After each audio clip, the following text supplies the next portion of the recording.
এয়ারপোর্টের অদূরে মতিলাল কলোনিতে ব্যারাকপুর সাইবার ক্রাইম আধিকারিকদের হানা। কল সেন্টারের আড়ালে চলছিল প্রতারণা চক্র।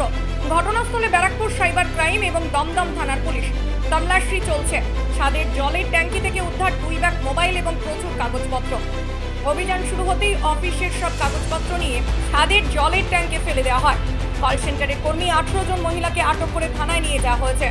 কল সেন্টারের মালিক ঘনশ্যাম নামে এক ব্যক্তিকে এখনো জেরা চলছে। না, অপরাধ কি সহজে বোঝা যায়? কেউ যদি আপনাদের গোপনে না বলতো, আপনারা কি বুঝতে পারতেন? কিচ্ছু বোঝা যায় না। ঠিক হয়তো কেউ খবর দিয়েছে, ভালো করেছে যে খবরটা দিয়েছে।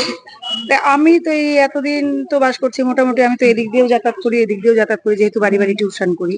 আমি নিজেও তো কিছু জানি না, কিন্তু এই হঠাৎ পুলিশ গাড়ি দেখার পরে তারপরে এখন সমস্ত কিছু বুঝতে পারলাম। প্রচুর পুলিশ এসেছে, আসাটা তো উচিত।